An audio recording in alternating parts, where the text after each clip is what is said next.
Welcome to Hear Me Out and Pass the Scissors, a podcast where two long-distance scrapbooking friends talk creativity, chaos, and cutting things up on purpose. I'm Lisa from Life and Layouts on YouTube. And I'm Nicole from Being. Whether you're scrapbooking at your desk, your kitchen table, or just in your head, grab your scissors and hear us out. Okay, hear me out. This episode feels a little different. Okay, but what do you mean different? Because now I'm nervous. Episode 10. It's the end of season 1. It's the last episode of 2025. And that feels wild, especially since this started as a Hear Me Out. And since then, we've had opinions, comments, messages, and that Google form that we asked everyone to fill out. Yes, which some of the responses were really encouraging, some made us smile, and some of it made us stop and think. So today we're talking about what you told us, what we've learned from season 1, and how that feedback is shaping what comes next. Plus, we're looking ahead to 2026. Not perfect goals, not big promises. Just honest plans, creative shifts, and a few things we're still figuring. So grab your scissors and hear us out. So let's first start out with the feedback we received. And we're going to talk a little bit about all the comments that we got. But we thought that it would be a good idea to kind of group them together and not necessarily call anybody out. So we got a lot more comments than I think we were anticipating. From day 1, episode 1, we had really sweet comments that we screenshotted, and we were able to take a look at those. But since last episode, you guys absolutely stepped up. The amount of comments that are on both of our channels, in the Google form, in our Facebook group, just blew us away. Yes, they flooded in. And I kind of think it was even maybe like an episode or two before that, because it seems to be like a snowballing effect. Like the more we talk about the reaction of people in their comments, the more they come in. Yes, absolutely. All right, so the first comment that I want to bring up is everyone seemed to really appreciate our friendship, which I think is kind of funny because it's like we're just being us. We're not really doing anything different than what we do when we have video chat. I think people are picking up on the fact that like it's not necessarily a surface level conversation. And I wish I could remember at what point it went from like, we're only talking about scrapbooking and YouTube, and then we started talking about like family and stuff, and then it was like the TMI Band-Aid got ripped off, and I was like, oh, she's my people. Tell me more. And on that note too, I think one of the things that I saw like on TikTok or something recently, and I had shared it with you, was that our friendship absolutely isn't surface level, but we don't have surface level information about each other. Yeah, I texted you and I was like, yeah, I realize I don't know your favorite color. I don't know like your go-to snack. Like I'm like, those are things that you like tend to start with. Nope, we just dove right in and I don't know. I don't know if it was because we share a lot of personal stuff online and so we kind of skipped that part. But I also don't know when it happened either. Like when it went from just surface level to really deep I don't know, TMI stuff. Very appreciative when I did because I was like, oh, thank God. Yeah, so apparently it comes across in our podcast, and I think that people are enjoying seeing that conversation between us, which is what is making the podcast do really well, or at least a lot of people are commenting. Yeah, and I think that was your initial sort of idea that kind of grew from it. So like, I'm thankful and appreciative that that's obviously like it's coming across. Have you seen the comments where people are like, I don't really care what you guys talk about, like just talk for an hour? And I'm like, okay, but like, Lisa's the type of person that needs direction. That's not happening. And you can't be privy to the late night conversations that happen. Even if we had a podcast where we talked about nothing, quote unquote nothing, we would still have a script about the things that we could talk about in regards to what we're talking about. Because that's you. I would totally just feel like, okay, what are we doing? Yeah. Another one was that it feels like our podcast is really real life conversations. And we have talked a lot about the industry, the things that we've done on our channel, how we have made this channel work for us, a lot of that stuff that I feel like people don't want to discuss. I feel like content creators don't bring that information out, and we're just like, here it is. If you want to I join. definitely think that we kind of bonded over kind of venting about how like nobody else really talks about this. It's almost like when you are talking to like other content creators or other people in the industry, it's almost like you're talking around stuff until somebody says like a code word and you're like, okay, let's dive in. And I feel like we never like talked around it. We were always just like, did you see this? How do I do this? What is this? Do you know anything about this? And I'm like, yeah, I'll tell you. You tell me.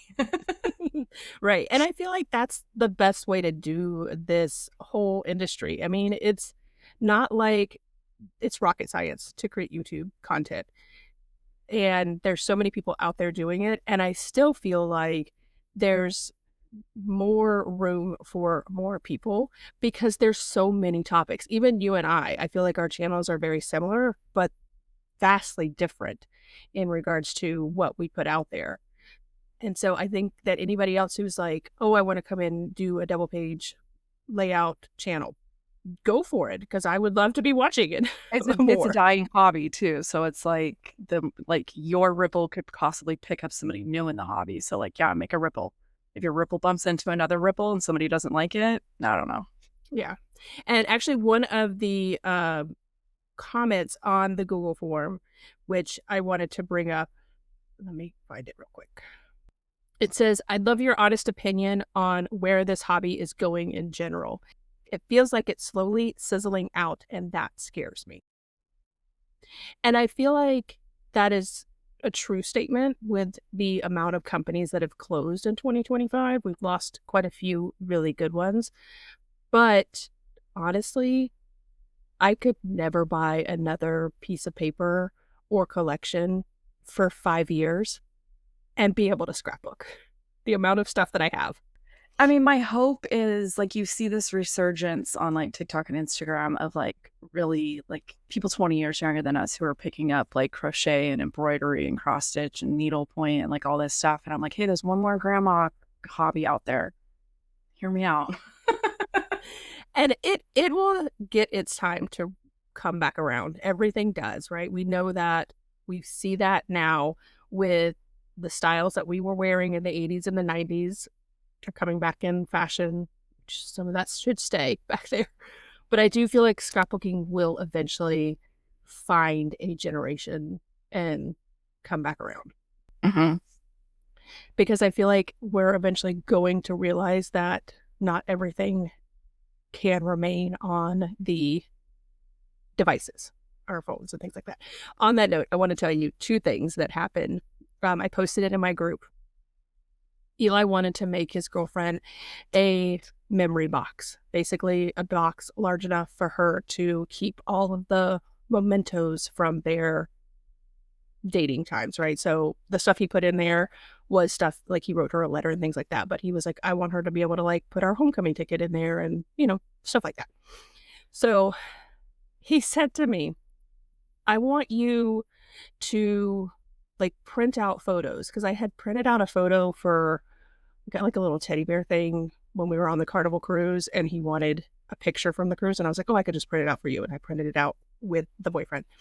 So he comes in there and he says, I want you to print out a picture, you know, like a really good picture, like the ones that you can buy in the store, like a professional picture. And I know that you can do that because you did that for me. You know what I mean? Like a real picture.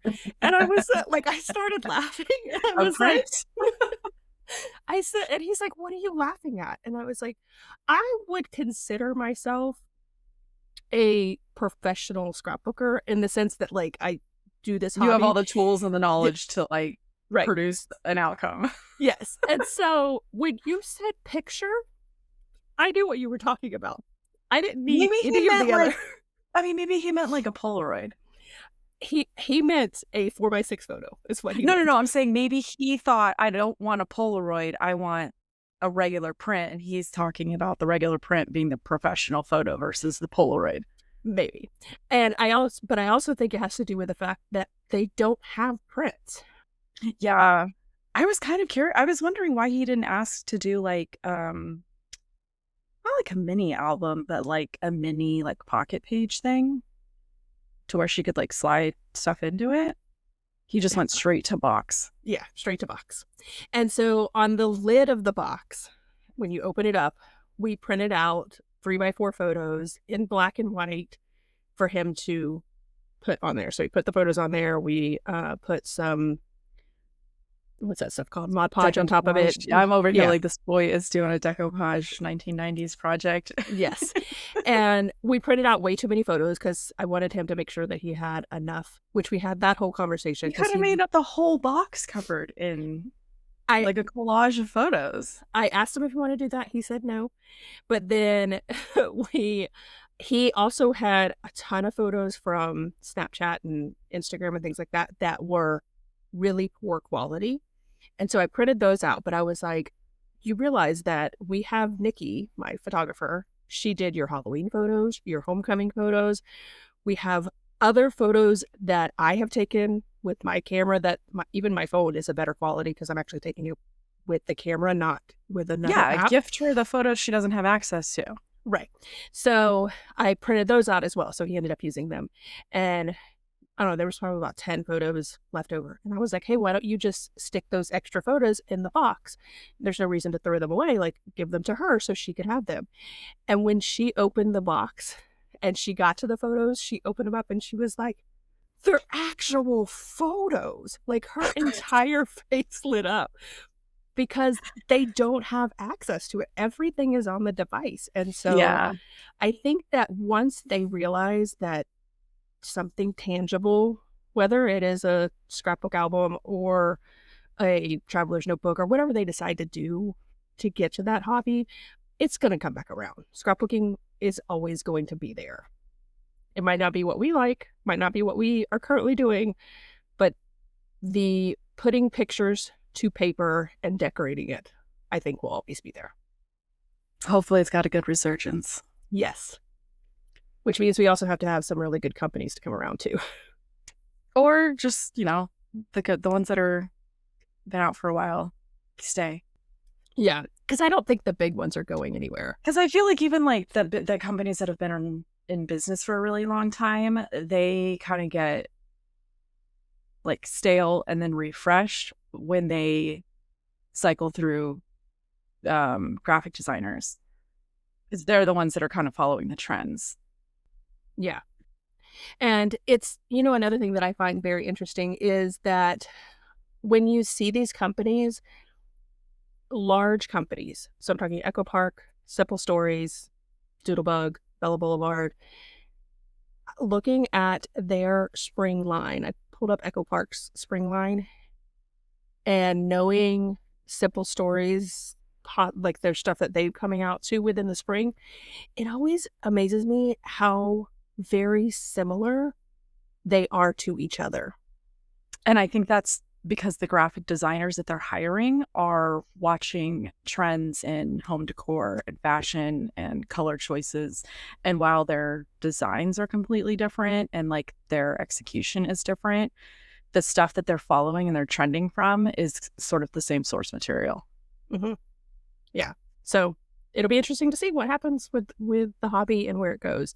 But I don't think it's going to die out completely. All right. So the next kind of comments that we got a lot were people not truly understanding comments and hypes and what those things mean to us. I think one of the comment that really stood out to me was the person had said, I don't comment because I don't have anything to say that hasn't already been said. Which I totally understand, because I feel like when you go into the comments and you have, 10 people that have said basically the same thing, what else do you have to add to it? And we want you to know that that's not really what matters. Like, the content doesn't matter. It just matters that you're interacting with us. So what we've thought about putting for maybe even this podcast, maybe even our videos, is to give you guys a prompt. And we wanted to hear what your thoughts were on that. I think Sarah Scrap was the first person that I saw do it. I'm sure other content creators do it as well. But where she had said, I think it was a flower, put your favorite flower emoji in the comments. That gives you the opportunity to interact with us without actually having to say anything. Because sometimes I'm like, I don't know what to say. I think that comment was on my upload of the podcast or whatever, and I had replied to her and was basically like, I am similar as a viewer, where a lot of times I can't think of anything other than to say, like, I enjoyed the video, cute layout, and like sometimes that kind of feels like, So I've been doing the same thing where I'll just like pick an emoji, or I'll put like the 3 hearts or something, where the algorithm's going to read it as a comment. The creator's going to know that I saw it and I wanted to comment, but I really didn't know what to say. And I basically had replied to her along those lines of like, even just dropping an emoji is engaging with the content. The creator, I think, well, I guess not every creator is going to know that putting an emoji is sort of the gap fill of like, hey, I want to comment, but I don't know. But I feel like that ripple is starting to spread within like the crafting video content. And a lot of us are starting to understand that that's what the viewers are doing when they do that. And so I think just continuing to talk about it or suggest it kind of helps get that word out. Right. And I reply to every comment. That's just who I am. I know. You reply to every single one of them, and then you comment on my videos too. And I'm like, you don't have to comment, right? So I will tell you that I love engaging with you guys. I love having long conversations in the comments. But sometimes, like when I took a break for the Christmas holiday, so I didn't reply to any comments the 24th, 25th, and 26th, I think, when I went in on the 27th, and I had to reply, I think it was like over 20 comments. It was like, oh, I'm like so over this. So when I got to a comment that just had 3 hearts or just had an emoji, I was like, yes, just reply with another heart or something, and it made it easy.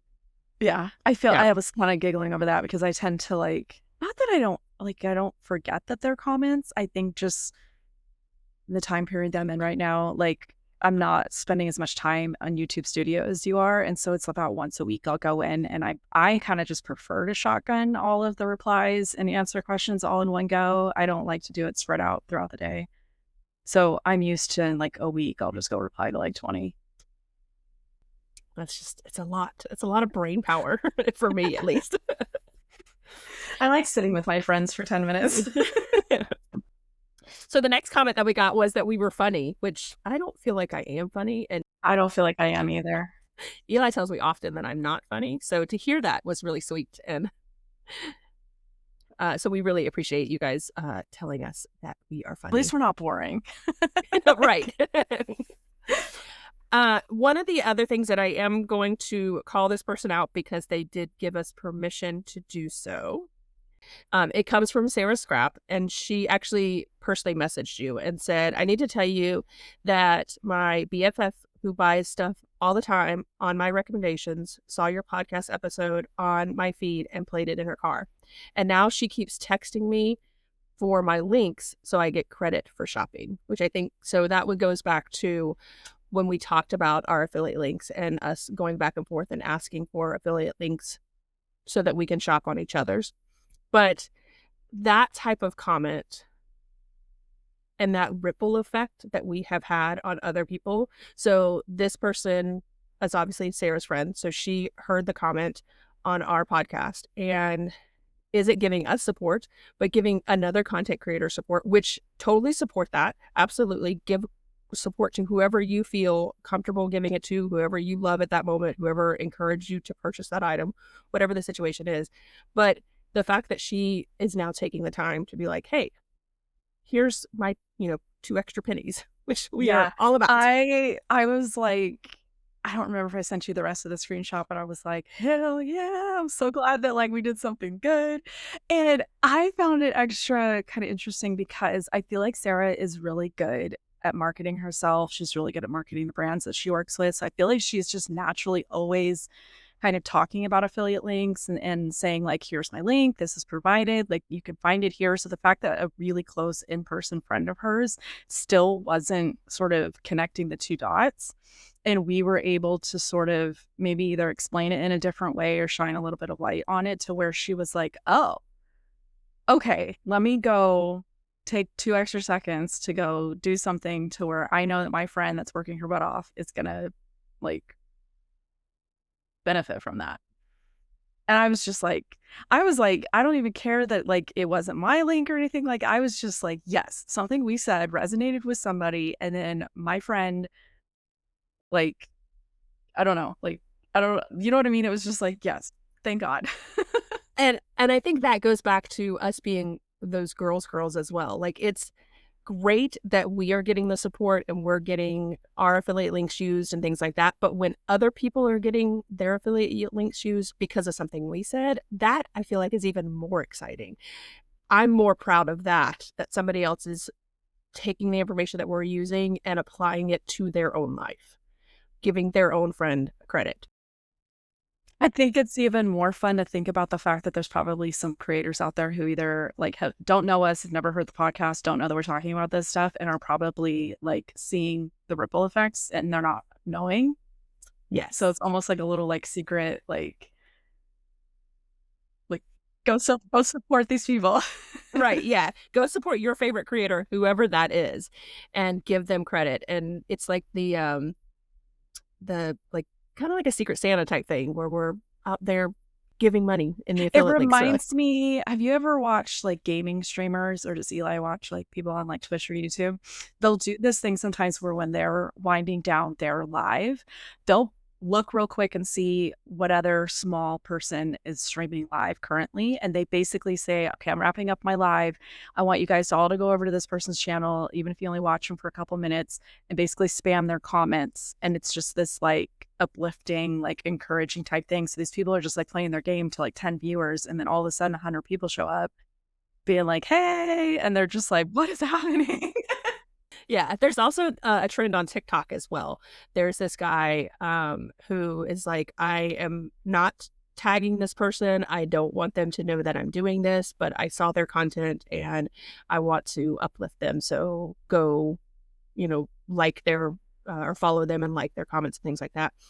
And they go from, 5,000 subscribers to 50,000 subscribers overnight, and it's exciting. Yeah. So that ripple effect that we are having is kind of exciting. I love it. I'm hoping that maybe it'll bounce off a wall and come back. If not, then it's fine. And on that note, too, we had several people on Instagram share our stories, which I about fell out of my chair when I sent you that screenshot that I'm scrolling Instagram, and I think we've talked about this before. I scroll stories. I think you do posts, and I'm rolling through stories, and Gloria Scraps had shared our podcast and had like typed up like a thing, and I was like, what do I do? like that is a Scrap celeb listening to us just spitball. And recommending it to other people. And I remember sending you a screenshot being like, oh my God. Yes. So it was Gloria Scraps and Creative Adventures with Deb were the two that I was able to find. Yes. And just that is unexpected content as well. Like you're reaching out. Yeah, a ripple effect is going out even further. You're reaching out to your own friends. I feel like at this point we have to put Sarah, Gloria, and Deb's Instagram handles in the show notes. Absolutely. Go follow them as well. Yes. Tell them we sent you. Say, hey. Yeah. All right. The next thing that we got a couple of comments about, and this was mainly for me, not necessarily you. There have been a couple of people have reached out to me and asked me to go to Disney with them, which I'm like, that's very sweet. It's very sweet. It's scary too. Yes. It's also a little creepy because I know that you know all about me because I share all kinds of stuff on my channel. It's when they're in person that you're suddenly like, oh, I told you a lot of stuff and we've never met. Yeah. So, well, that I think would be a lot of fun. It would also be a little intimidating because I think that you and I are both the same in regards to very introvert. And even when I go to Disney, I actually prefer to be at Disney by myself because then I get to go and do what I want to do and I don't have to worry about other people. I can go and not see people. Like I've gone to Disney a couple of times and with other people, and those people run into people that they know, and I'm like, I would have walked by them and never saw them because I don't pay attention. Right? I'm just there in my own little bubble, like going. Yeah. Doing what I want to do, and not worrying about other things. So that is a really sweet thing. And all the people who have reached out to me who have said that they would love to go to Disney with me also reference the fact that they know that the ask is very creepy. So at least they're aware. That tells me without even knowing names, it's OG girls. It's girls that have been here forever. Yes. So just know that that is a really sweet thing. If you are ever at Disney and I'm there and you see me, you're absolutely able to say hi to me. I will gladly say hi back. But just know that I probably won't recognize you. Yeah. Yeah. I will be a little weirded out. All right. The next other groups of comments that we got was that we put the struggles out there. We, in our videos as well as in our podcast, we have talked about just the fact that this isn't easy. Content creating is not easy. Creating layouts aren't easy.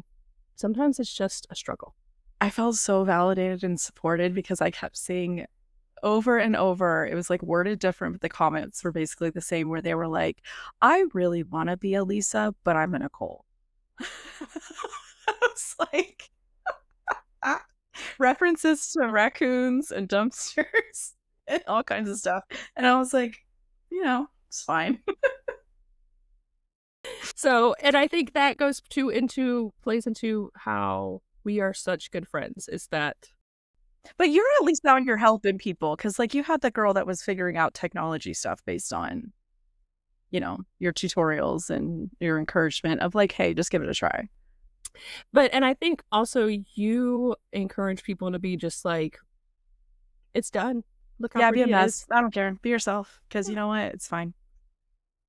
All right. I want to read this comment, and this is one of those that I saw and I immediately texted you and was like, don't go look at the Google Sheet anymore. Because so I haven't seen this one? You haven't seen this one. God, is it bad? Nope, it's really good. She says, I love watching and listening to both of you. I started watching Lisa because she did mostly double page layouts and Disney, and I had a ton of Disney trips to complete. Honestly, I used to skip Nicole's channel. Sorry, sad emoji. Oh. Because she had single page layouts with a couple of photos and a lot of layers and embellishment. And I was like, no way can I pull out a double page layout with 6+ photos. Oh, and the stitching, forget that. Lisa kept urging me to check out Nicole's channel. So I started looking at her channel through a different lens. And then when you started your podcast, I was hooked on Nicole too. Thank you both for what you do. Oh, I'm gonna need a minute. Oh no. Oh no. I was just like, I can't believe that I encouraged somebody else to see how amazing you are. Because I think that you have struggled a lot lately with trying to figure out why your numbers are not what they used to be and trying to figure out why people aren't following you. And I don't know why, because I'm like, I don't feel like you're doing anything different than you did 3 years ago or 2 years ago. It's just sometimes YouTube's numbers just suck that way. But even if there are just a few people who are listening to me and saying, go check out Nicole's channel because she's pretty awesome. Even if she's a single page girl and even if she doesn't do a lot of doubles, I feel like there's times when you create singles, like your Bella Boulevard one that you just posted, the Christmas one, where I was like, I could totally see turning that into a double. Yeah, you just smush it and spread it. And I find that interesting because I feel like probably at least the last quarter of the year, I feel like I've been 50-50 on singles and doubles, which wasn't necessarily my intention with Simple Stories, but I feel like almost every single month, because I get assigned 2 collections, almost every single month I've done a single and I've done a double, and it just always kind of worked out that whatever event that I had picked, I felt like required a double. And there was a couple people that were noticing that, and they were leaving comments that basically they said that they appreciated seeing from a design team standpoint a double page layout because apparently it's not common. And so then it kind of felt like I needed to represent the people that are like me who kind of do both, while also trying to fit that, like, you are marketing a collection, but at the same time, I still want you to look at your photos and your skills and your tools and be able to do it as well. I think that single page layouts, at least from a double page girl, are easier to put together in the sense that they don't take as long. Obviously, you're only doing one instead of two. I can put a single page layout together pretty quickly. Over the Christmas holiday, I was doing a lot more single page layouts because I knew that I could still meet my 3-day goal and get those up and still deal with, everything else that has to do with the holidays. And I think that comes true with folks who are on design teams, especially if they're on multiple design teams, having a commitment of creating, most of the time it's 2 layouts a month. And if you're on 2 or 3 design teams, that's, 6 layouts a month. That's a lot. And if you're doing double pages, it's a lot. And the funny thing is, I feel like, at least with the simple stories ones that I've been doing, I feel like those almost come together quicker. And I'm not sure if it's just because, in a sense, the design is just stretched over a larger portion. So it's kind of like my brain takes a single page and makes it more detailed. And then my brain takes a double page and kind of scales it back and goes more just like documenting. I don't know. I'm weird, but I know I'm weird. I'm already just like, now I'm just like mentally like a mess. Well, I Thanks also for have a sorry, not sorry. I also have another one that is kind of long, so I'm going to not read the entire thing because we've been here a while, but I do want to point out some things. This was on the Google form? Yeah, this was on the Google form. Oh, She says, I simply want to say that I love you both. Now for the long bit. I'm not one to comment often or hit like because YouTube sends me all kinds of suggestions and I'm not going down that path. And then she goes into a lot of detail about that, which I'll skip over. Okay. She says, I don't do Disney. Would love to, but my husband's an introvert, hates crowds, and is a bit claustrophobic. But I love hearing the stories and seeing the layouts where I can put lots of photos together. I don't do very many double pages, but again, love your personality. Honestly, I found Nicole first and always loved her attitude of whatever. But I'm going to do this even if you don't like it. Pages seem to go together quickly, even though it's due to editing. I loved your collages and Photoshop ideas for lots of images. It got me watching more and learning other techniques for layouts. Simply having a great voice, and you're a pleasure to listen to. I'm learning a lot as I listen, and I have some digital content downloaded, and I'm trying that out. Love your podcast, even when it's a blank screen, but seeing your lovely faces is nice too. Go ahead and keep your messy, twisty bun, Nicole. I don't mind.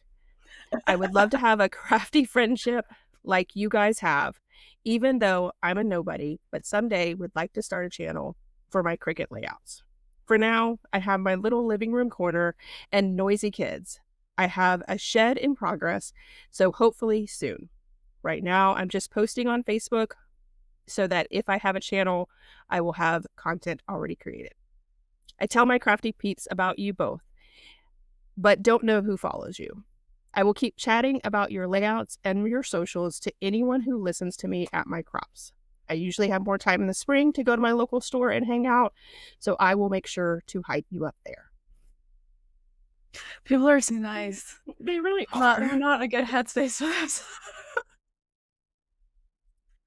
I found it. Did you notice that people seem to be way more like raw dogging it in the comments on that Google form,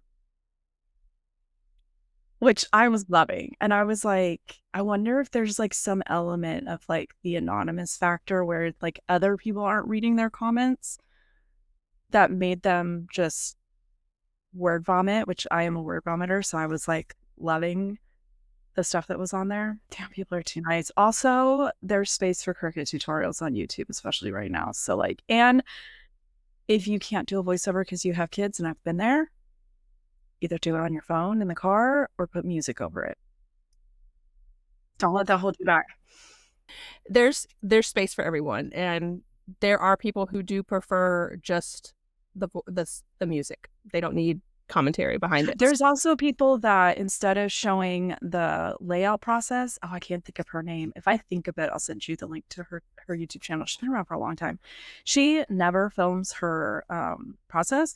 She like films talking about the layout or like a layout share style.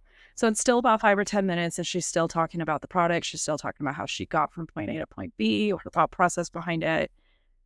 Everything other than the actual visual of putting the layout together. And it works for her. Works for her viewers. Yeah.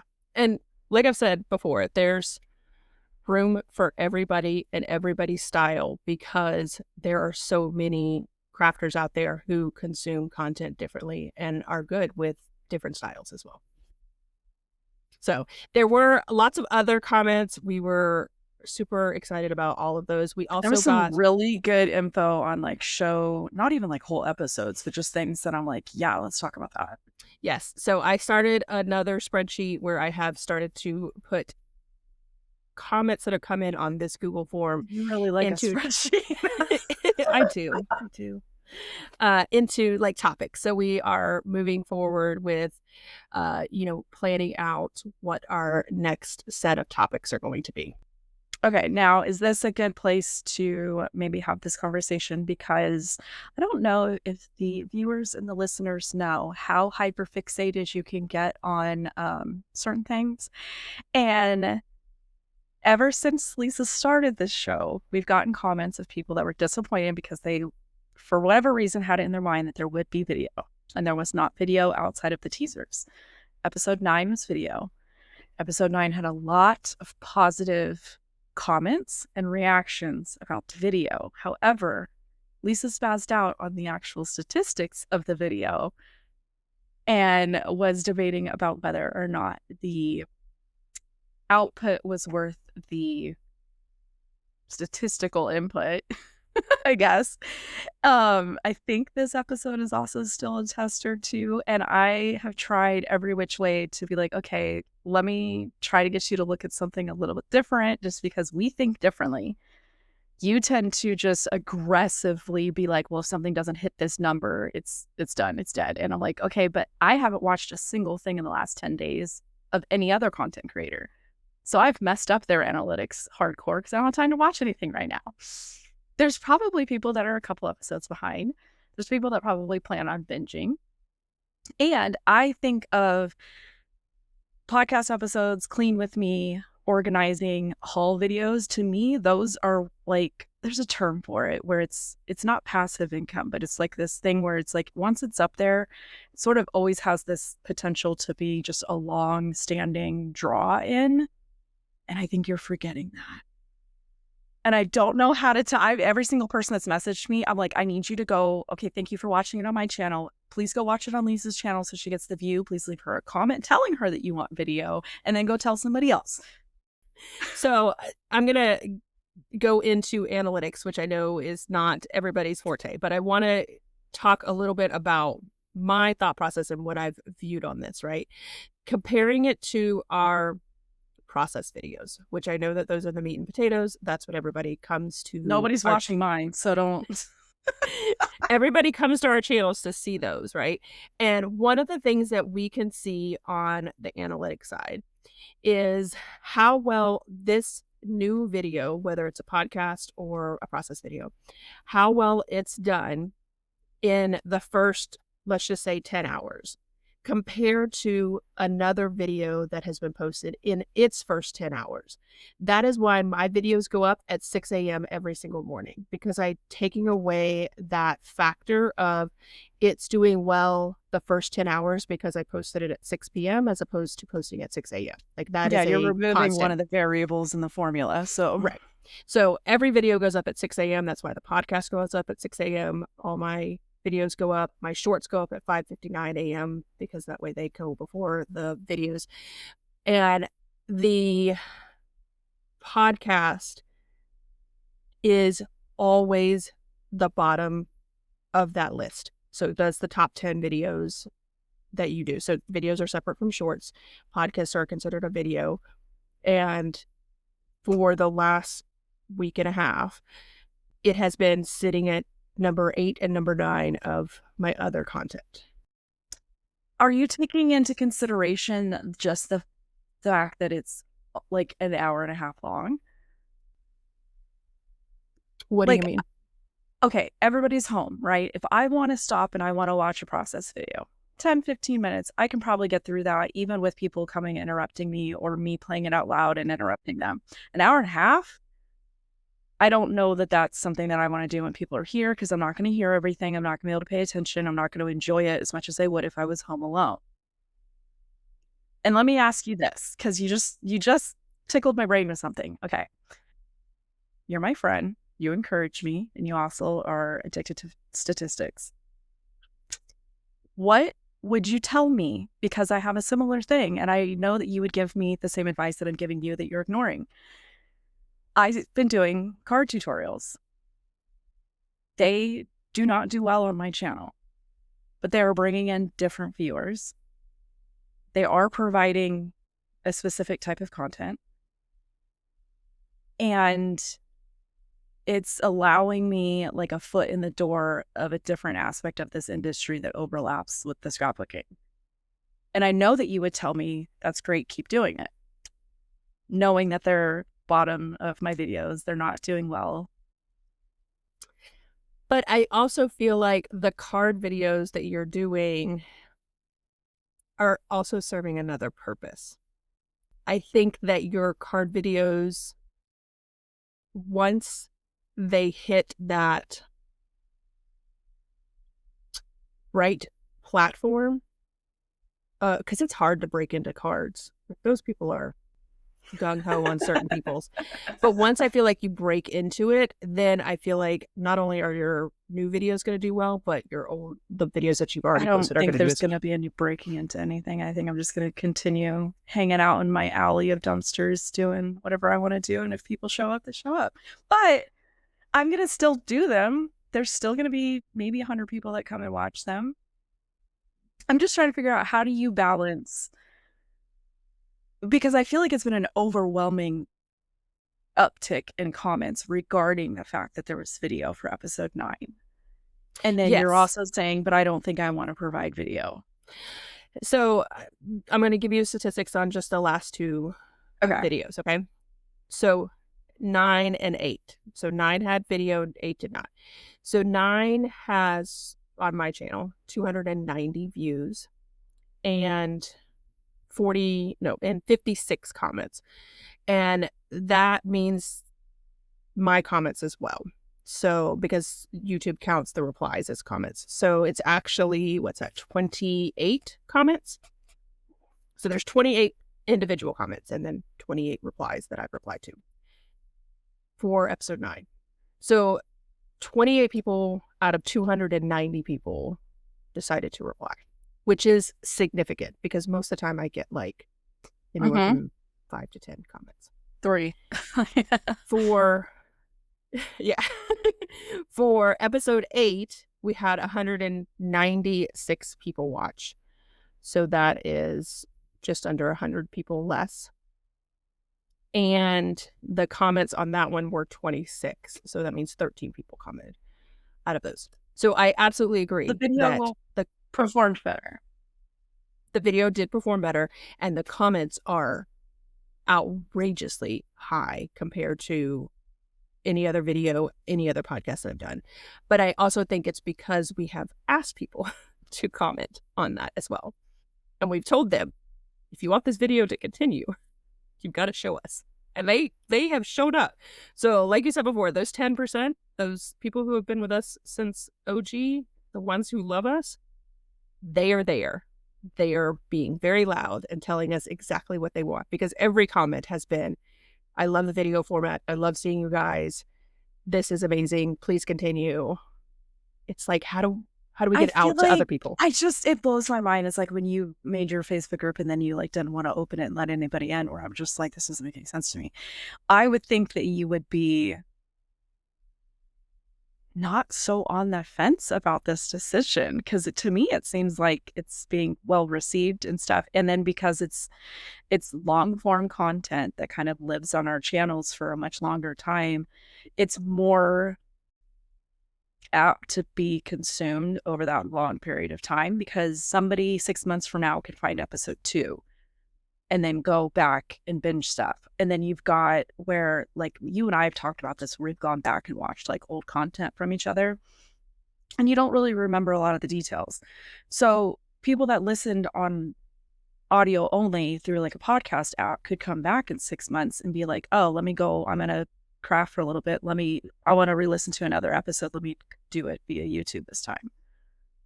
I feel like you're wanting this like instant like spark to show up on the YouTube analytics, and I'm like, girl, some of us are busy and tired, and like some of us want to only listen. Like I can't do YouTube in my car.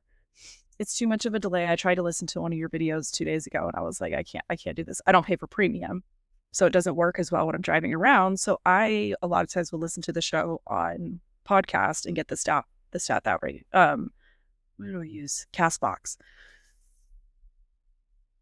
You guys stop giving people a hard time. Let it, because how many views are on episode 1 at this point? Episode 1's been out for 3 months. Yeah, let's see. And it's probably had new statistics in the last 28 days. It's not like it died. So 663 Damn. views. See? It's slow growing. It's still sitting at 7 out of 10. Okay, but you are so prolific with your content that you are constantly messing up your top 10. Well, no, because the 7 out of 10 is comparing it. So the first 118 days. So it's been 118 days since we have posted our first video. And out of that 118 days, it's sitting at number 7. And above that is the Stay Wild at the Zoo. I don't even remember. That is at 1,000 views. I don't even remember that layout. And then I've got a couple of month in reviews. I'm just saying, I think you need to chill a little bit on the stalking of the statistics, because it reminds me of the card content on my channel. I'm not expecting it to compare itself or even become equivalent to the other stuff on my channel. Just like I know a haul video is not going to be equivalent to a process video. It's just going to perform differently. So I think you need to just accept that it's going to perform differently. Each episode could potentially hit that 1,000 listen mark, because people come back and they rewatch, they re-listen. Mm-hmm. Yeah. So we'll see where it goes. So let's, in that sense, you know what? Okay, so what can our emoji for this episode be? The bullhorn. If somebody uses the bullhorn, that's them saying, I want video. Mm-hmm. Okay. So bullhorn, video. Mm-hmm. All right. So then the girl with the fist. I don't think there's a pitchfork. I was thinking like the film thing. Oh, you know what? You pick one, put it in the show, put it in the description. Really, any of those. All I can picture is the kill the beast, but give me video. Can you make a meme? I'm sure that there's one out there that we could probably find. All right. So on that topic of where the podcast is going, let's talk about our plans for season 2. So we are going to take a little bit of a break. We will be coming back with season 2. And we're thinking probably mid-February for our first season 2, episode 1. Like probably, because we were thinking maybe around Valentine's Day, something like that, of posting another one. That way it gives us a little bit of a break, because we also, when we started this, we had 5 podcasts filmed and in the can before episode 1 came out. Yes. Lisa, fun fact, had a very strict, regimented, we're not doing anything until this. And I was like, okay. Yes. Before we By went the live, time episode 7, 8, 9-ish turned into a little bit more raw dog and Nicole style. So But I think lots of things played into that. Yes. Holidays. Interruptions of life and Yes. kids. So I would like to get a little bit ahead. I also realized when we were filming way ahead, our content wasn't keeping up as well, because we would be talking about things on the podcast, about videos that were coming out or things like that, and they had been out for weeks I at a think time. you also kind of underestimated how quickly you were going to kind of pick up on how to edit it. I think you thought there was going to be a little bit longer of a learning curve, and I feel like you picked it up and kind of got it. I think the video threw you off a little bit, but again, learning curve. Mm-hmm. Yeah, so we will definitely come back with season 2 with some videos.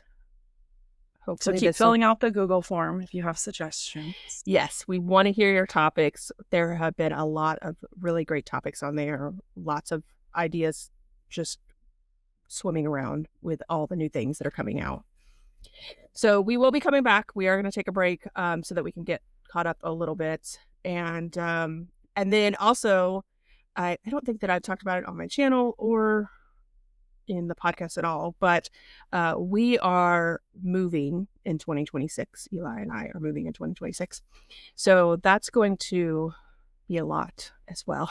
Trying to film podcast, film content, and pack up this massive room. I mean, you and your 3-day upload rule, hopefully that might take a break, or maybe we do like mini episodes so that you have like, because some of those topics I was like, yeah, we could talk like 15-20 minutes on something, but it's not enough to be like a whole episode. So I don't know. Yeah, so I do plan on doing some different types of content of like packing stuff up and putting it in the new house and things like that. So that is coming. We have to be out of this house July 1st.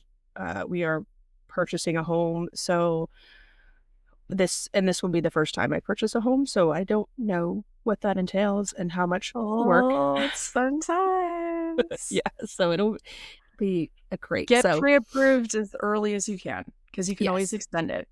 Yeah, so that's the plan. I'm going to go through my credit union, who has done all of my car loans and things like that. We'll get pre-approved through them, and then we'll start looking. I already got a realtor using my mom's realtor. She bought a house this past year, and already got all the pre-stuff with her. Like, she knows what type of house I'm looking for. But we are going full-on force of looking for a house starting in January of 2026. So that's going to be, one more wrench that life has thrown at me and trying to still create content. Hopefully, listen, I love it when life forces you to take a break, because sometimes you just get so like anally like regimented, and I'm like, stop it. You're irritating me. Like, don't do that. Take a break. Take a walk. Because there's no foot on your butt. It's you being like, oh yeah, and that's how it's always been too. I think that I've had that conversation with Eli about just in general of like growing up, and I never had the encouragement of like, you have to go to college or you have to like do something different in life. Like, that wasn't expected of me. But like, if you take a look at how I grew up in high school, you would think that that was how it was, because that foot was on my butt saying, you have to get scholarships, you have to get full rides to college, because that's how you're going to afford it, and that's how you're going to get there. So it's been that way since I was, wee little. All right, so let's talk about the end of season 1. What was harder than you expected for this podcast? I mean, listen, I'm a chaotic raccoon living in my dumpy. So sometimes I have a hard time staying on topic. Sometimes I have a hard time not interrupting. I don't know. I feel like, honestly, it really wasn't that like difficult, but I think I trust your process. I trust your plan, like, because you obsess over stuff for so long that by the time something's like ready to go, it's pretty easy to just pick it up and go. Yeah. For me, definitely the editing was different because I have used iMovie for everything on my content side, and then moving over to Podcastle, which is what we use. It's not hard. It's just different, and figuring out how to figure out all the edits because it's different. And I felt bad because I told you, I was like, look, we don't like, it's not something that I can pop in and I can help edit and stuff because it's all like your login, it's all on your computer. Like, and you were just like, nope, I'm fine. I'll take care of it. And I'm like, okay. I will tell you that episode 9 there were lots of choice words said during that editing of that episode. And I feel like every time you tweaked something, I was like, maybe I'm not very smart, but I don't notice the difference. Like, that's my perfectionist as well. I'm okay with that. Yeah, I was like, girl, sometimes you just gotta let it go. What was more fun than you expected? I think the response and like the community aspect of it, because it wasn't just viewers and listeners, it was other content creators that we were hearing from that were like cheering us on and providing feedback and being like, I'm so glad you opened your mouth and said this because I've wanted to say it forever. Like, I think that was just fun, just kind of watching the reaction to it, because I think it's a very different show. Like a lot of the ones that I listened to, I don't want to say like they're super structured, but they're just very like industry based and like focus on like the memory keeping and stuff like that. And I'm just like, I want to relax and have fun and be entertained. Mm-hmm. Yeah, I would agree. I think that the overwhelming positive response that we've gotten, which I was a little worried about when we first started, because the other podcasts that are out there, you either love them or hate them. And so I was like, people are either going to love us or hate us. And maybe there are people out there who hate us and they're just keeping their mouth shut, which I'm perfectly okay with. For sure. They're okay. They can keep scrolling and doing what they need to do. But yeah, I don't think I have seen any negative comments at all about the podcast. Yeah, I think the closest thing I saw was just the misunderstanding of video versus audio at the beginning. So I would say like the first 2 episodes, I saw a lot more comments that were like, where's the video? And I was like, she never promised you a video. Yeah. So we talked about where we're going for season 2, things we want to start doing. So one of the things that we saw in the Google form was that 2 weeks was not long enough. So no, it was too short. Oh yeah, too short. Yeah, they want more content.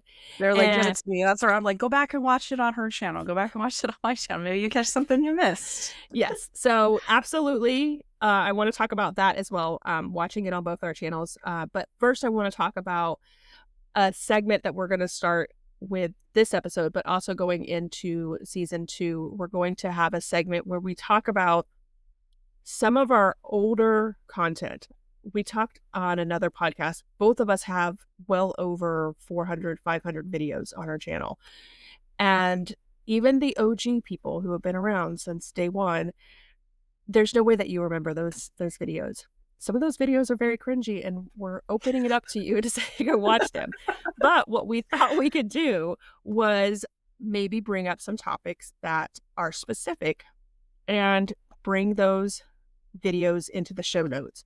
So for this video, since we are talking about 2026 and what's going to be happening in the new year, we thought, what if we give you guys some information about New Year's videos that we have done? So I have 3 New Year's Eve layouts on my channels, which when I was doing the research for this, they all are using the exact same collection, because when I found that Simple Stories mini collection, I think I bought 3 of them.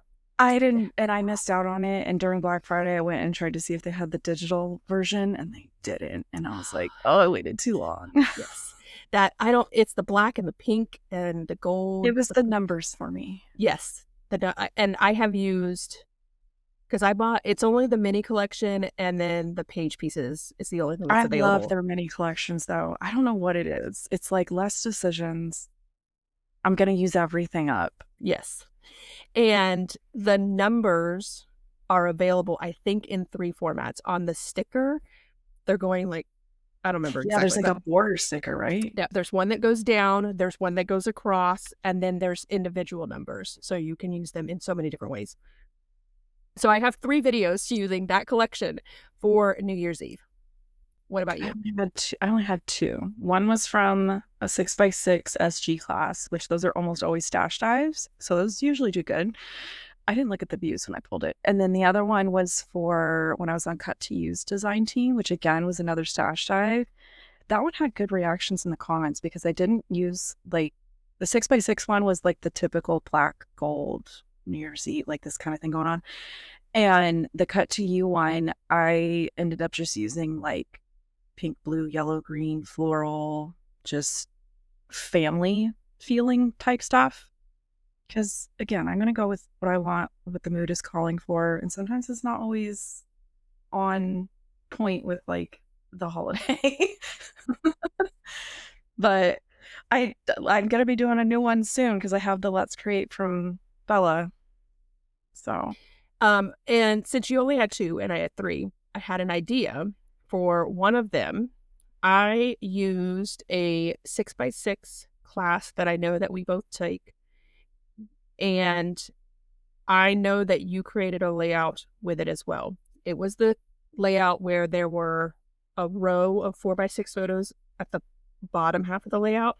And then the top half of the layout were these diagonal stripes. Actually, I think they went this way. Oh, yeah, I did 4th of July. Yes. So I thought maybe we could put that one with mine. So even though they're 2 different themes, they are the same sketch. Yeah.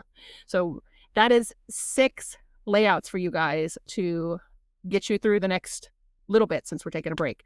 But we're going to start continuing that as well. Whatever topics that we're talking about, we're going to go back in our channel and start to look through things and give you that information so that you can. Yeah, maybe there's something you've never, somehow you missed, never caught. Maybe you're brand new to my channel. So many things. Which are you going to share? We talked about it the other night when we were out here and you were like, I am so confused about how you're getting all these new people coming from me. And I talk about you 4 times a day. I was like, I don't know. I don't get it at all. Like, I feel like I'm telling you, people either like me or they don't like me. And I think within like 60 seconds of a video that I post, you either heavily like me or you don't like me. And you're not going to give me another chance. And that's okay. I've been there. The comment that you were referring to was the person had said, oh, I tried to find Nicole and I was watching Nicole Jones 911 and like multiple videos in realized that it's not the same Nicole. Like, I want to say there's probably 10 Nicoles in like the scrapbooking card making video, all like spelled differently too. So I don't want to remove the Coley Bing just because anytime somebody's recommended me, like that messes up like past comments, past Facebook stuff. So what I think I'm going to do is do Coley Bing, Nicole Bingaman, scrapbooking or something. Like I'm going to add on to my channel names so that hopefully that helps because it's trust me, I understand that it's confusing that I have like an incognito name on YouTube, but then I'm on Facebook commenting with my government name because I never made a separate Facebook account. I get it. I'm trying. Listen, that's one of my goals for 2026 is to be an adult on my channel, at least on the back end. Yeah, so I think that will help as well, is that if you put your name out there too. So what was the other thing that I said I was going to, I don't know, brought up the Nicole thing and I said I wanted to talk about it. See, I should have wrote it down. Dang, ADHD. So I also thought maybe it would be a fun idea for us to create a playlist where we have all 6 of these videos. So the playlist will be episode 10 of our podcast, show notes or videos or something like that, and then have these 6 videos in the playlist. So then it's not like they have to actually go and find it. Well, this might actually get longer because as we start talking about goals in 2026, it's going to bring up other playlists like month in review and... All right, so let's talk about our goals for 2026 and what we plan to bring to our channel. Do you want to go first? Okay, you go first because I already know that you probably have like a outline pie chart visual is probably already loaded. My big goal for 2026, and I have decided to bring in a series in my channel with this goal. I'm really excited about it. I'm also very nervous about it because it's going to be lots of stash diving and lots of just... I'm trying to figure out if this is what I already know about or is this something different? You kind of know about it. So, God, I hate you sometimes. So the series itself, I haven't settled on a full name exactly, but the series itself is basically going to be, I'm going to shop my room. And I'm going to bring in the wheel that you suggested and that I used. This is starting to sound like 5 different hear me outs that I gave you. And you just like put them together. All together. Yes, exactly.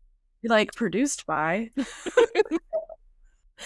So I'm going to take the wheel, which if you guys are following my channel, you know that in 2025, I had a ton of layouts planned on my spreadsheet that I never really wanted to pull out. Like it wasn't something that I would gravitate towards. I always wanted to do something else. So I brought the wheel in as a hear me out from Nicole, who was like, put it on a wheel, let fate decide what layout you're going to work through. And I finished all of them. The ones that are left. It was meant to be like, keep adding stuff to the wheel. I cannot believe you finished it. Is there a video where you like spin the wheel and there's like 2? No, because the ones that are left are holiday ones that I'm going to do during the holiday. Like I have some Easter ones that are planned and things like that. So I didn't really like finish all of them, but the ones that are just kind of generic that I could do are done. I'm so glad you did that because I didn't have time to do it. And I was like, this would be so satisfying to watch, but I can't implement it. So now what I'm going to implement is I have gone through all of these boxes behind me, all of the containers that are over here in my bookshelf, which I'll put a photo up. And I have pulled out collections that are just forgotten about. If they're there, I know that I want to use them, but what I want to use them on, I don't know. So they are now on the wheel. So the wheel says things like At the Zoo, Doodlebug, or the Farm Collection from Doodlebug. Ton of simple stories that I picked up in the warehouse box sale this last year. A ton of Echo Park. Oh my God. So many Echo Parks. And my plan is to spin the wheel, find that collection, and this is vastly different than what I have done for so many years in regards to planning, because I've always planned with, here's my photos, find a sketch, find a collection, in that order. Now I'm going to spin the wheel, get a collection, find photos that work with that collection, and then find a sketch or plan out, however I want to do it in regards. I feel like I have infected you completely at this point. I'm so like, yes. So that's why I'm excited, but also very nervous because it's fine. I feel like it's going to be a lot more planning on. I don't know why I feel like that way, because it's not like it's different. No, I think what you're going to experience, because like I dread the question and I get it a lot, is tell me about your process. And I'm like, my process is never the same because I don't always do photo sketch collection or collection photos sketch. Like I start at different places because I follow whatever my mood is or what I think will work. And so I'm excited to see your brain take the product first, because I'm hoping what's going to happen is what happened similar to me, where I'm looking at the stuff. I'm like, oh, I really want to use this specific thing, which then makes me look for a specific type of sketch, which then narrows down okay, I can only use these photos or these photos. Or I really want to use these photos, which means I need to modify this, which means I need to modify this. And it's like a whole thing. I'm so excited. Yeah. So it's going to be interesting. I haven't started anything because I want to do a put away layouts. Do you see this? Do you see this stack right here? Let me make you bigger. Mine's in the closet. I'm not showing you mine. But 12 of them are month in review, which I haven't been able to put away for the entire year. So those 12 are now there. You want to do a recap video for those? I have. It's done, and I only did a short. I did not do a video. And because my thought was, I have videos, process videos for all of them. So why do I need that? And shorts are going to bring people in. So I took my Instagram photos from those 12 layouts, slideshowed them, and then spoke for 2 minutes about you, me, being able to do an entire year of layouts with one I'll do collection. something similar. I have to edit February, though. I got another comment last night and I messaged her. I was like, I don't even want to reply to her publicly. I was like, hey, girl, I promise I'll get to it for the end of the year. I saw that and I was like, I'm not saying anything to her about that. It was a post I have in my Facebook group. You can make a post, but it won't publish until I approve it. And I saw it and I was like, I'm not approving that. Not in like a bad way, but I was like, we're not going to publicly shame myself when we message her. She answered right back. So I was like, okay, cool. She's like, I just want to make sure I wasn't like missing something. I was like, no, life got in the way. And every time I go into the month in review folder, all the footage is just sitting there staring at me. And I'm like, get to that. Which I have to finish my December layout. Still haven't said shit. Shocker. Well, it is, I'm going to try to get it done today. And then is today Sunday? I get my house back tomorrow so I can work. Oh, your kids go back to school tomorrow? No. Oh. Husband goes back to work. Yeah. Okay, so that's your big... That's my big one. Did I completely infect you to where you're going to do month in review again? Because I feel like you were so like, that's not me for so long. And I was like, please just try it. Please just try it. And then you tried it. And you're like, I kind of like it. And then it took over. And I was like, oh, see, I gave her another thing and she took it.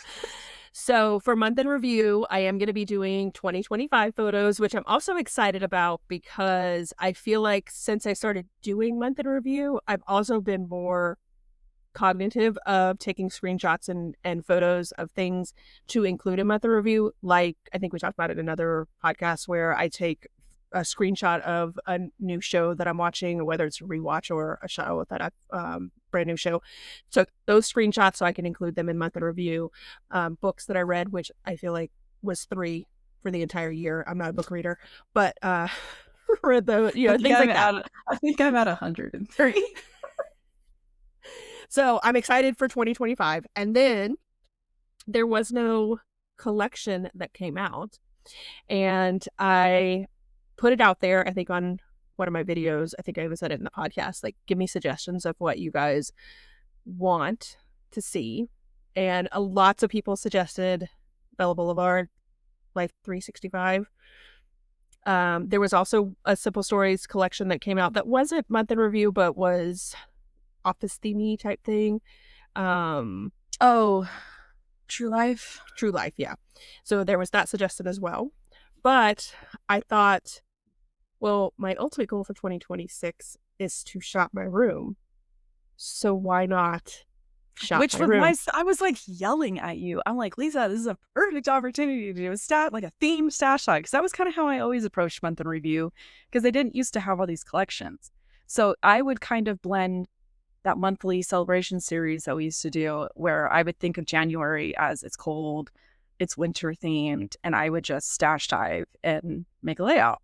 February was love themed. March was spring, maybe St. Patrick's Day. I didn't have to celebrate St. Patrick's Day to use the cute St. Patrick's Day stuff. Right. And you were just like, I don't know how that would look. And I'm like, who cares? Just do it. So I don't know if I'm going to do themey, which is very different because, I am a theme person and I like that. But let me show you a couple real quick.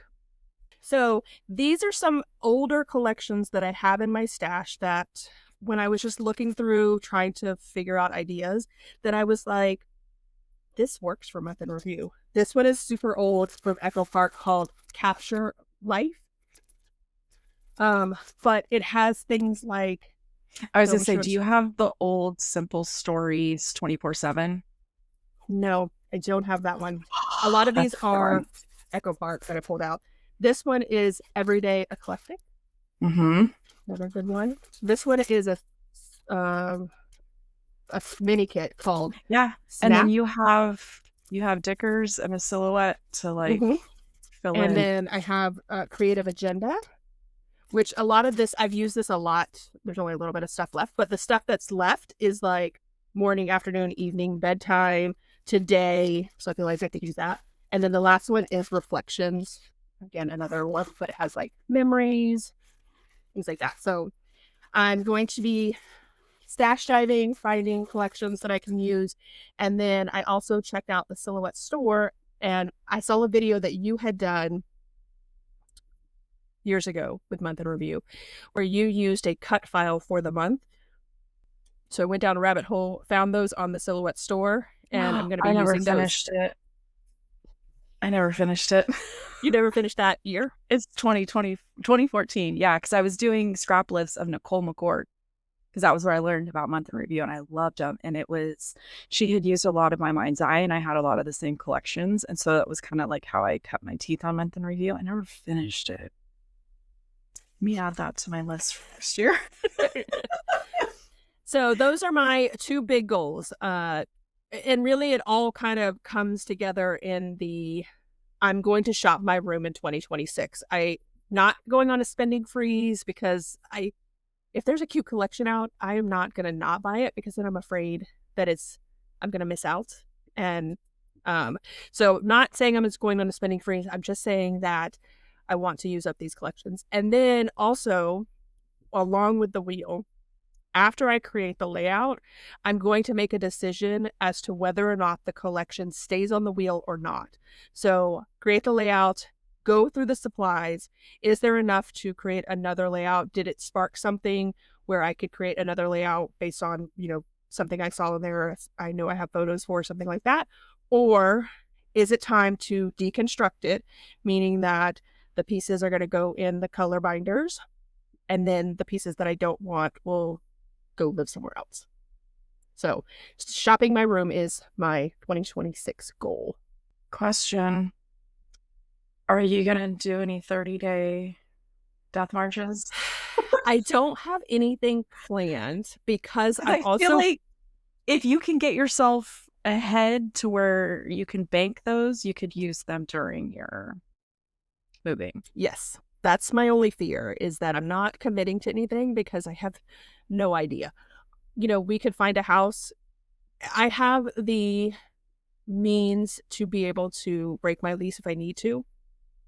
But I also have up until July, and we have been not aggressively searching, but every couple of days on Zillow looking for a house, and I have not found the perfect house. And this is one of those things that I feel like my absolute list is so large that it's going to be a difficult thing. But it could be, January 2nd, we go find this house. Because I also have a feeling that no one is posting new listings because of the holidays.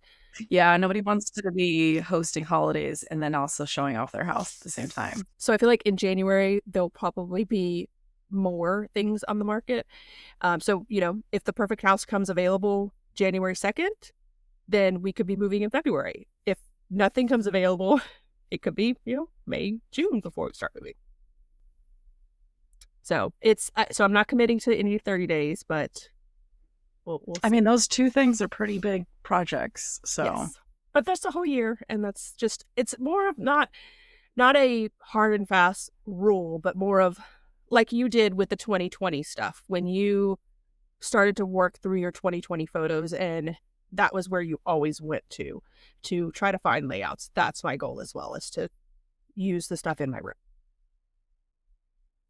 So what about you? What are your goals for 2026? I don't like to put things out that I will potentially fail at. I first was like, I'm not going to pressure myself to do Month in Review, but I want to say in the last 3 weeks, that's been the number one comment is, am I going to continue?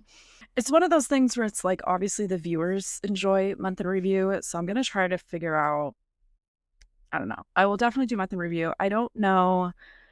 I can't really answer the main questions that I keep getting, where it's, what collection am I going to use? What's my plan? And I'm like, bold of you to assume I have a plan. I do not have a plan. Here's the thing, is I'm really good at brainstorming stuff. I suck at time management. If I can somehow find a way to take a personal goal or a personal challenge and use it for a design team assignment, I will always do that because it's two birds, one stone type of thing. I have deadlines for other people and jobs for other people that I feel like as a responsible adult, I have to take care of that first. After that, number one on the list, creative collections. That poor little baby is just, we got to get to that. And then I want to focus on UFOs, which in the crafting community is basically an unfinished project or an unfinished object. I don't know. Well, it's blurred out. I have a box over there of like layouts that are half done, things that I started, and I would really like to finish them because the longer they sit there, the higher potential it is for me to use those photos currently. And then I've double dipped on a layout, and that's kind of how that tends to happen. So I want to have like where maybe once a month I pull something out of that box and I finish it. And I might lump in, I think I did half of 2014 month in reviews, and those were scrap lifts. So it would be fun to go back and watch like her original video, finish the month that I didn't do. And like, let's face it, it's been 11 years. I'm not going to remember the details that was going on in those photos anyways. So like, it's just going to be the bullet style journaling I already do for month in review. I only did 1 month for 2022. I get a lot of questions about where's the rest of that. And I'm like, up here.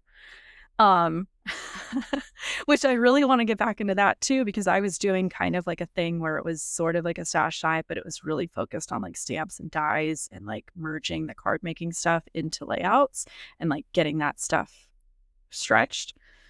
I love doing that kind of stuff. It's more time consuming. It doesn't do well on my channel because there's not a lot of other people that like to do that. But then I also want to do like 2025.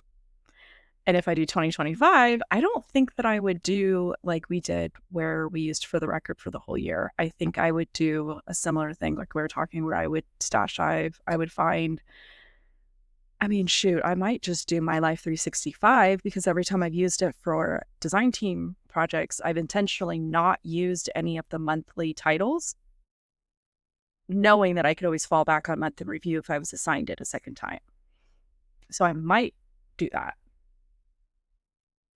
Because then there's a good potential of having it do a double duty. Yeah.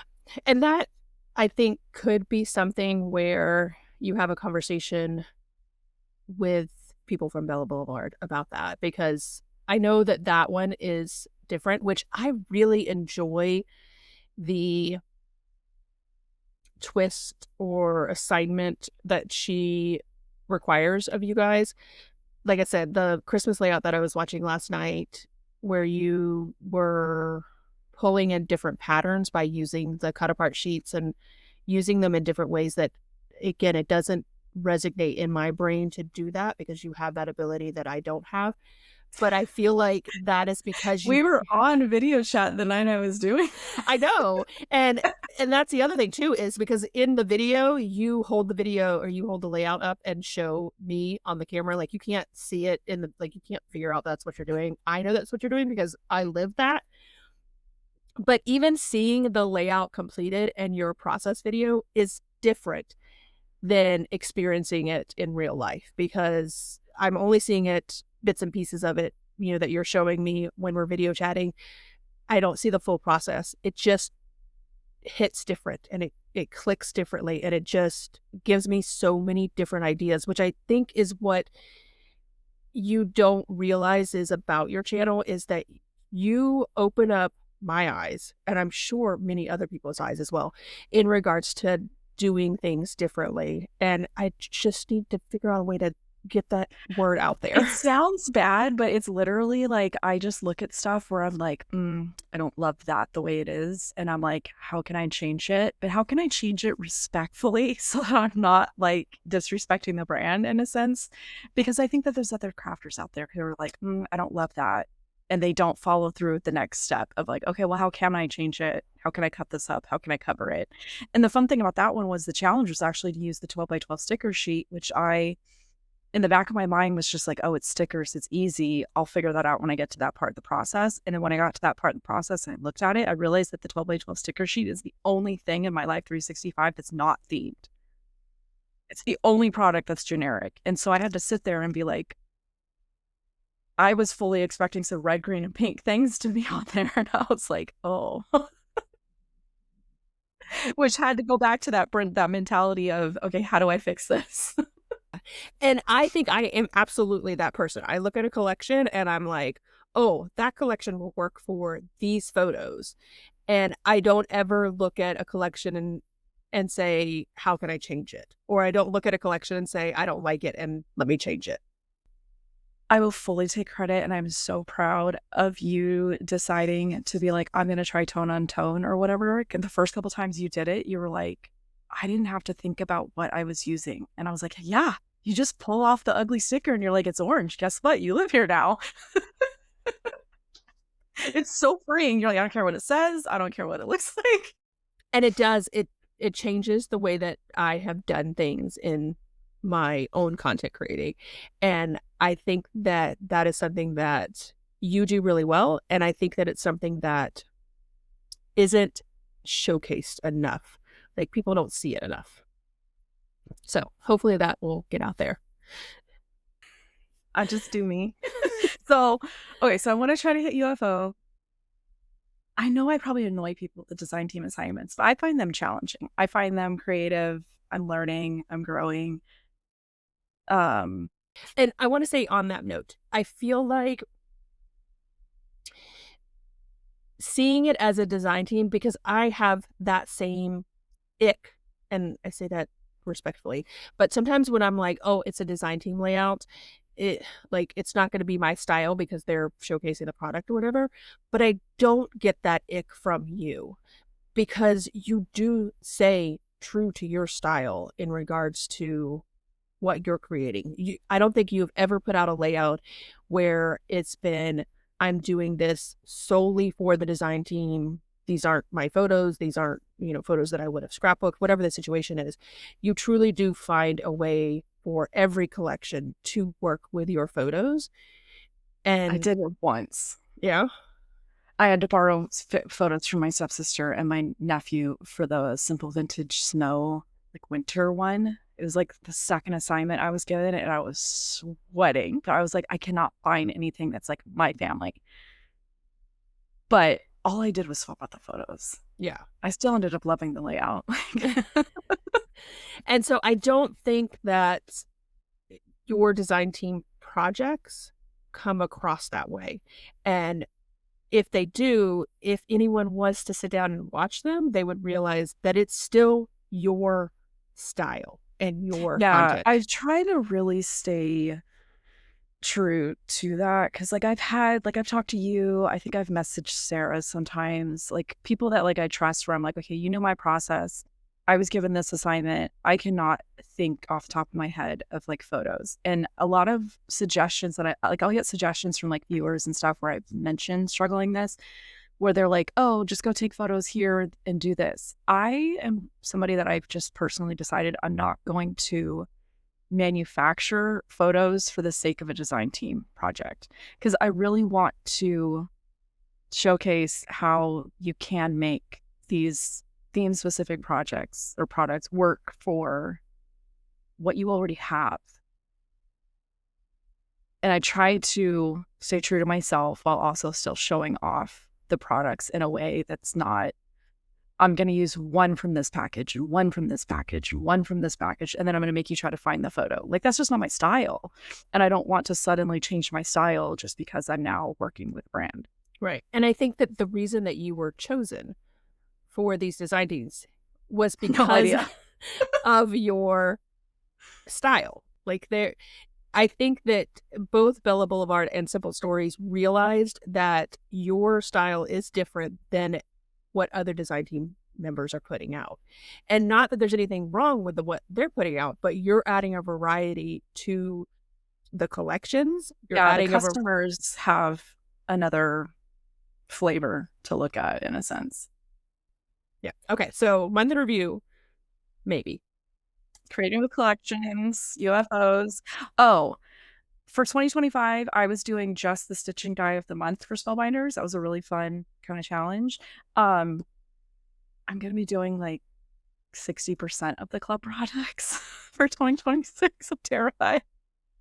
But it goes back to, if somebody's going to give me an opportunity and I feel like if it's my style, if it's my taste, if it's like products that I would probably already purchase, I love the people that I'm working with, I'm going to figure out a way to like experience it. And I feel like that's how I'm like growing and learning personally. It may not be growing in my channel, but that's okay. Are you going to do cards or layouts with that? Cards. It's kind of established that if you're using those products, like they want cards, that's their bread and butter. That's what they're selling to people.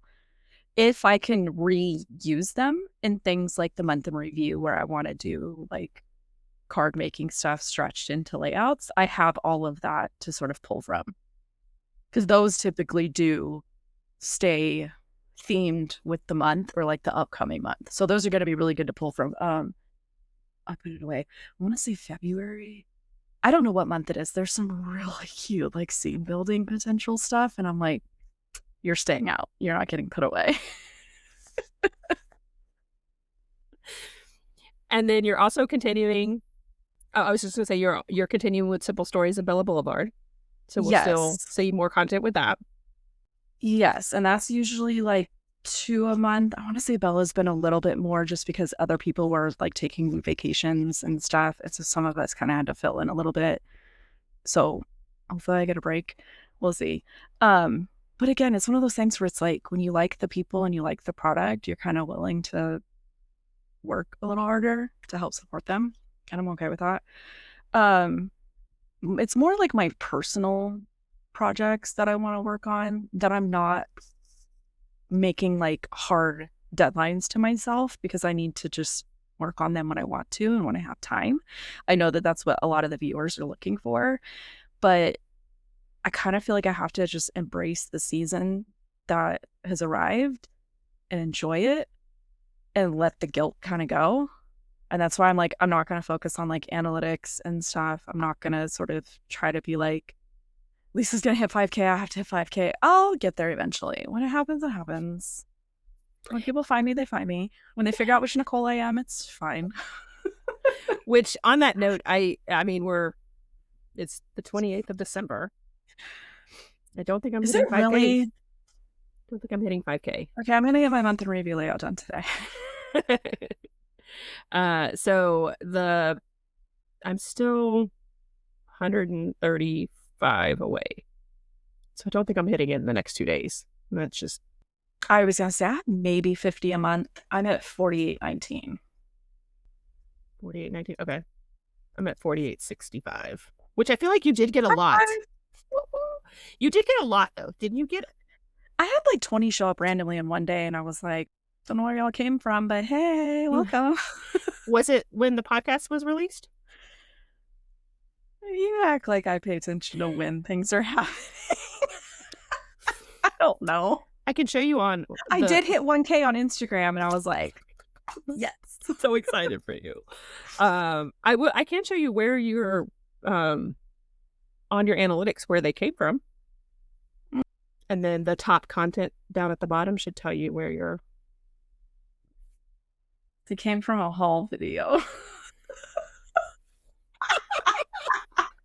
That's not even my work. It's the new collections from Simple Stories, Creative Collections, the clear layout, and then the Bella Boulevard one. And then 2 people came from that craft room reset from 2023 that just doesn't die. So that tells me that these people who are following your haul videos and subscribing to you, like if for me to look at a haul video and say, I'm going to subscribe to this person is because I want to see what they create with that. I could see that. I kind of feel like I need to do more, like I definitely want to get back into like dark side or at least like the monthly like room reset, get myself set up for what do I need to do for the month. That type of planning. I think I need to get back into. I don't know. People like to watch me vacuum, and you know what? I'll give it to you. I'm gonna wear socks, but I'll give it to you. I feel like there were a lot of comments about Dark Side and us getting back into it. People enjoy it. Yeah, I mean, okay. Listen, I was really like, I'm going to take that week after Christmas and I'm going to figure out what I'm missing from my 2020 out. It's like so close to being done. Girl, I've been rotting for days. I need these people out of my house. I cannot focus. I put a bra on today. Like, Small wins. I should have known that was just not going to happen. But like, I need to sit down. I need to figure out what do I need to do to finish 2020, and do any of those things fall in line with upcoming deadlines, because that's an easy like check. And I got to figure some stuff out. I need to change some of my workflow. That's what I'm saying. I need to care less about how I'm being perceived and just do me. You do you.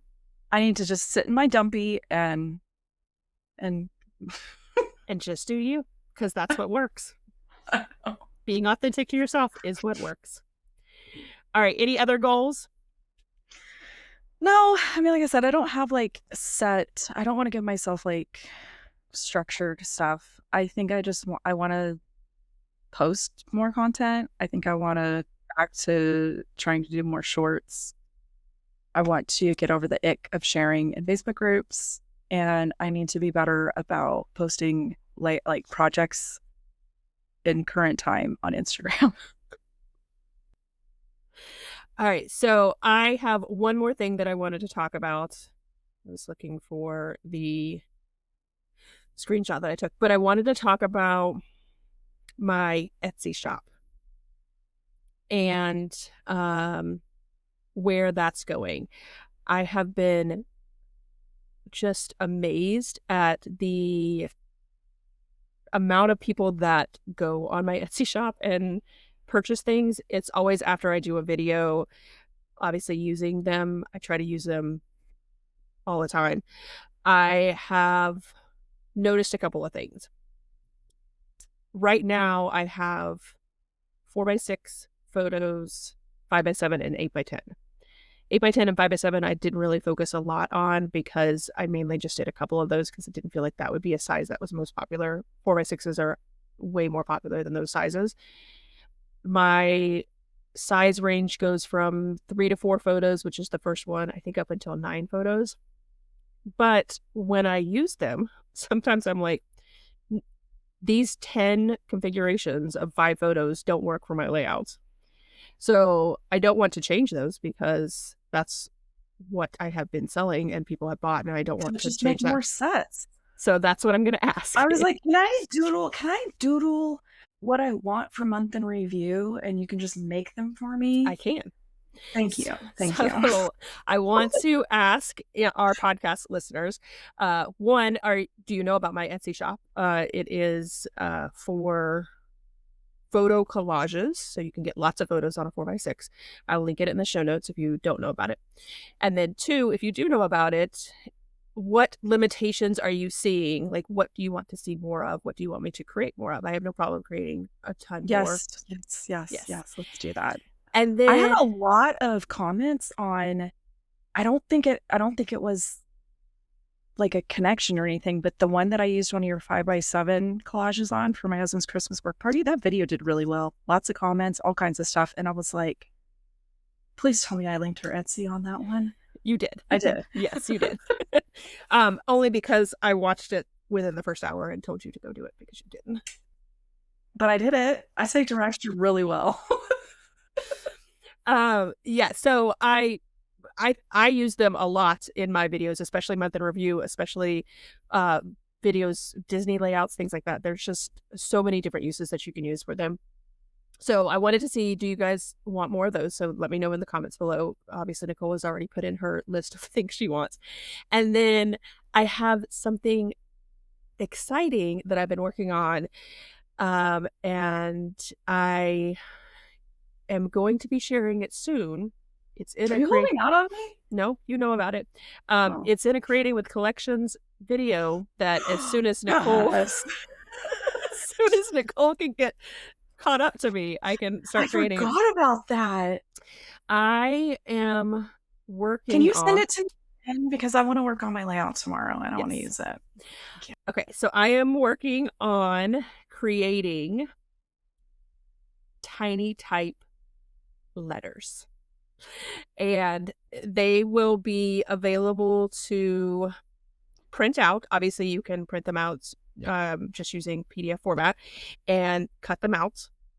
Or, which is the way that it's designed, they will be individual files for the silhouette, which I'm assuming is going to be the same for Cricut. I don't know a whole lot about Cricut, but it's going to be an SVG file so that you can import it into the silhouette. You can move letter by letter which letters you need to spell out your word and print it out. And then you have your exact words. That was the part I didn't grasp at first because I was like, and you know what the best part? You did 2 fonts. You did a Lisa font and you did a Nicole font. I did. So the Lisa font is going to be the font that I use in all of my journaling, which I get that question a lot. I use shadow into the light. So that font will be on mine.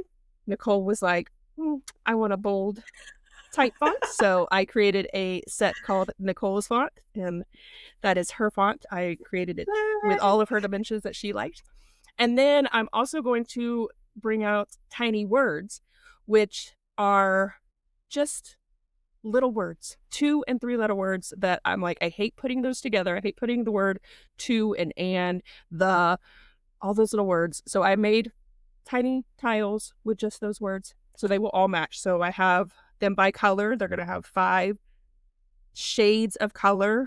Like I have a pink set that has 5 sets of pink. I will have that in my font, Nicole's font, and the tiny words. So that is coming soon.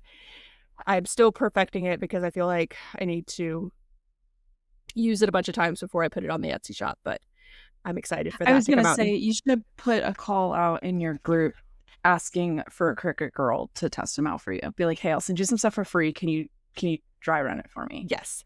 So I also have to create a video explaining it because when I explained it to Nicole, it went way over her head. I didn't understand it. I was like, can I get some more ease? Like, and you were like, stop being stupid. And I was like, I don't understand. Now, I would have rephrased that. I did not say the term stop being stupid. I just said that's not how it works. I don't think you're grasping this or something. Yes. So it's just going to have 1 letter per style so that I could get more colors, but you're going to be able to just basically copy it. And so if you need 5 E's for your whatever word you're spelling. So basically spell out your title in the software and then only cut those. Yep. And then you can print and cut those letters. Yep. So if you don't have a Silhouette or a Cricut, you still are able to print it out just using your regular printer, but then you would have to obviously fussy cut them. So I'm really excited about that. So we'll see when that comes available. It'll be sometime in 2026 once I was going to say, I'm going to need you to, because we had this discussion not on a podcast about Doodlebug versus Bella Boulevard bestie color ways. I'm going to need some Bella colors. Yes, I can do that as well. And then, I mean, do we need to talk about the conversation we had last night about Bella and Doodle? About Bella and Doodle? Oh, God. Okay, I solemnly apologize that every time I've used a Bella pop, I called it a Doodle pop. Listen, you finally stopped saying that you stitched offline. Yes. Now you're stitching off frame or camera off or camera. Something. Yeah. Every time you said it, I was like, what's she mean? Listen, they're Bella pops. They're Doodle pop. They're the same factory. They are. And like I said, I messaged you last night just to give context to what you're saying. I messaged you when I was watching your Christmas video, and it was like the 4th video where you had mentioned them Doodle Pops. And I was like, you do realize that they're not Doodle Pops.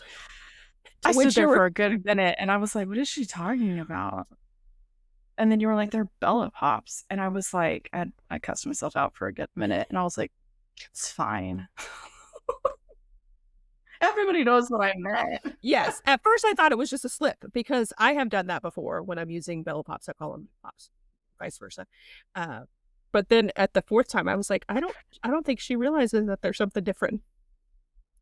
Listen, I'm not good at that part of the marketing thing, okay? I just get excited and I start chewing into the cellophane and I'm like, yeah, let's go. I don't know what the name of any of this stuff is. All right. So we went way long on this video. We did. But we wanted to give you guys lots of information about the sweet things that you guys said to us, as well as what our plans are for 2026. Yes. Please tell us what you're looking forward to. from us. Mine were potential. Hers are set in stone. So for the comments, we want to give that to you guys as well to give you some help. So if you want to tell us what you're looking forward to in 2026, if you want to leave an emoji of either the film thing, film, like cinema film thing, saying yes, do the video, or the, which one did you say? There's the bullhorn. The bullhorn. Or there's the clacker. Yep. So anything that symbolizes yes excitement to video. and yelling and yeah. So that way you don't have to actually put a comment. You could just put emoji. We're going to create a playlist for you guys. 3 of my New Year's Eve layouts. Nicole has 2 New Year's Eve layouts, and then she also has a layout using the same sketch that I did, so you guys can see the comparison of those. So that's 6 videos that you guys can be watching to buy your time before our next podcast. And we can probably link playlists to month in review, creative collections, and probably even monthly celebrations, just because those came up in the conversation. Yeah. So those will all be linked in the show notes. And know that every podcast that we have done, if we talk about any video that we've done on either one of our channels, they are in the show notes. So the description, if you're on YouTube, if you're in my Facebook group, I have a folder with the album that has the list. It's in the description of that. And then on the podcast platforms, it's in the description of that. So you can go and you can click on any of those links or playlists to get back to our YouTube channels. My only note regarding if you've recently tried to gain access to my Facebook group and you did not agree to the group rules or fill out the questions, you would have gotten a notification that says, hey, fill this out, because basically it just screens for bots and like trolls. So if you're like, I didn't get in, just go check your notifications. And usually there's a thing that says like, hey, you need to do something else, or request access and make sure you at least check that you read the rules. Yes. Because yours is an automatic boot. I go in and boot people and say like, hey, can you fill this out? Mm-hmm. Yeah. And like Nicole's a little bit more lenient in her group than I am, which I don't feel like that surprises anyone at all. Listen, my dumpy is inviting. You could come in and you can light your own fire. I don't care. I keep my group really tight in regards to like, it's only my content. I've gotten a lot of like freebies from Walgreens, 8x10s and 4x6s. They've been having some really great sales. I've been posting those as well. But both of us have post review turned on. I had 2 people both within 2 hours of each other try to post the same it was a dumpster. Oh, it was the gingerbread dumpster. Yeah. I was like, you guys are good. They know you. Both of them. I was like, it's fine. They know you so very well. So I do keep mine kind of contained as well. One of the things that I'm going to move forward into 2026, I am actually going to take down the weekend workspace post. That what are you working on? Yeah, that goes up every Friday, because it has become, I reply to every comment as well in that, so it has become a lot. And I'm going to shift over into my album section that has the Let's Talk About It, where I have a ton of different photos there, which are really more placeholders of let's talk about different topics. And then I want to kind of encourage people to go into there and start commenting and talking about things that way. So I'm going to do a video on that and post it in my group about how to use that as a way to communicate, because I want my Facebook group, I know I'm not trying to be too strict about it, but I don't want the feed to be anything else but my content. Like it's I don't want it to become makes sense. It's a marketing tool. Yeah. And there are tons of groups where you can share your layouts. Scrapbook Addict is one of the most popular ones, I think. That's a great place if you're trying to get your name out there, trying to get your own following. It's just my group's not the place for that. No, yours it's a marketing tool with a strategic focus. Like, it makes sense. But I still want people to feel like they can ask questions. I use mine as like opening the front door to my house. Like, hey, come on in. You want to chat? Do it here. Because I don't pay attention as much on YouTube.